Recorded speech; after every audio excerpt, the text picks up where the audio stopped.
नमस्कार दोस्तों, मेरा नाम है रंजीत कुमार और आज की इस धमाकेदार वीडियो में हम बात करने वाले हैं एक ऐसी साइबर अटैक के बारे में जो हाल ही में इंडियन एयरफोर्स के एयरक्राफ्ट पर हुआ। क्या आपको पता है कि आसमान में उड़ते वक्त भी एयरक्राफ्ट का जीपीएस हैक किया जा सकता है और क्या पहले भी ऐसे अटैक हो चुके हैं? पूरा सीन जानेंगे आज, तो वीडियो को पूरा जरूर देखना। तो चलिए शुरू करते हैं। पिछले महीने एक ऐसी खबर आई थी जो मिलिट्री और एविएशन सिक्योरिटी के लिए काफी चिंताजनक थी। हुआ कुछ यूं कि इंडियन एयरफोर्स के C-130J ट्रांसपोर्ट एयरक्राफ्ट म्यांमार में अर्थक्वेक विक्टिम्स के लिए रिलीफ मटेरियल ले जा रही थी। सब कुछ ठीक चल रहा था, लेकिन जब ये एयरक्राफ्ट म्यांमार के एयर स्पेस में घुसा तब एक अजीब सी प्रॉब्लम सामने आई। एयरक्राफ्ट के जीपीएस सिग्नल या तो बिल्कुल चला जा रहा था या गलत लोकेशन दिखा रहा था। अब प्लेन जब आसमान में हो और उसका जीपीएस ही खराब हो जाए तो सोचिए कितनी बड़ी टेंशन हो सकती है। इस सिचुएशन को पायलट ने संभाला, लेकिन बाद में पता चला कि ये कोई नॉर्मल टेक्निकल ग्लिच नहीं था, बल्कि एयरक्राफ्ट के जीपीएस सिग्नल को हैक करने की कोशिश की जा रही थी, जिसे जीपीएस स्पूफिंग बोला जाता है।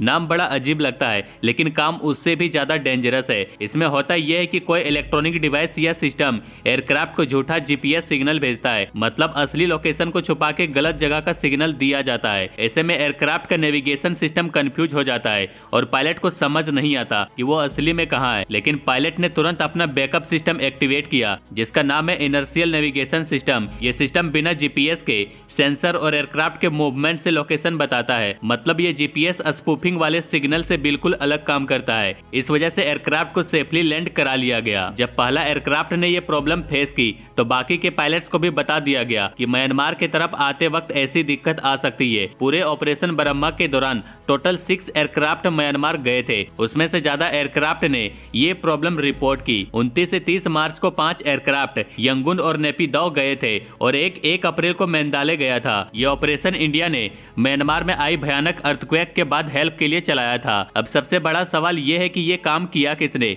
ऑफिशियली तो इंडियन एयरफोर्स ने कुछ नहीं बोला, लेकिन मिलिट्री सोर्सेस का कहना है कि ये काम रीजन के किसी दुश्मन ने किया होगा। म्यांमार का बॉर्डर चाइना से लगता है और वहाँ पे चाइना का इन्फ्लुएंस भी काफी ज्यादा है। साथ ही म्यांमार में अभी पॉलिटिकल इनस्टेबिलिटी चल रही है, जिसमें कई नॉन स्टेट ग्रुप्स भी एक्टिव है। तो हो सकता है कि या तो कोई दुश्मन देश या फिर किसी ग्रुप ने ये इलेक्ट्रॉनिक वॉरफेयर अटैक किया हो। अब एक और सवाल उठता है कि क्या पहले भी कभी ऐसा हुआ है? तो जवाब है हाँ, बिल्कुल हुआ है। पिछले कुछ सालों में दुनिया के अलग अलग पार्ट्स में ऐसे कई इंसिडेंट हो चुके हैं। 2019 में चाइना के सिंगजियांग और साउथ चाइना सी के आसपास जीपीएस स्पूफिंग की रिपोर्ट आई थी। वहाँ पे सिर्फ असली लोकेशन से कई 100 किलोमीटर इधर उधर दिख रही थी। फिर 2020 में मिडिल ईस्ट के ईरान बॉर्डर पे भी एयरक्राफ्ट ने जीपीएस स्पूफिंग फेस की थी। 2018 में नॉर्वे के मिलिट्री एक्सरसाइज के दौरान नेटो के एयरक्राफ्ट के साथ भी ऐसा हुआ था, हालांकि वहाँ शक रसिया पे था। एक और एग्जाम्पल ले लो, रसिया यूक्रेन वॉर के दौरान भी कई बार जीपीएस जैमिंग और स्पूफिंग की रिपोर्ट आई है। यूक्रेन के ड्रोन्स और एयरक्राफ्ट का जीपीएस सिग्नल या तो ब्लॉक कर दिया जाता था या उन्हें गलत जगह भेजने की कोशिश होती थी। इसमें रसिया का इलेक्ट्रॉनिक वॉरफेयर सिस्टम काफी एडवांस माना जाता है। तो ये चीज अब एक नई तरह की इलेक्ट्रॉनिक वॉरफेयर बन गई है। पहले वॉर सिर्फ मिसाइल, टैंक्स और फाइटर जेट से लड़ी जाती थी, अब इलेक्ट्रॉनिक और साइबर अटैक भी एक अलग फ्रंट बन चुका है। दूसरे देश के जीपीएस सिस्टम को हैक करके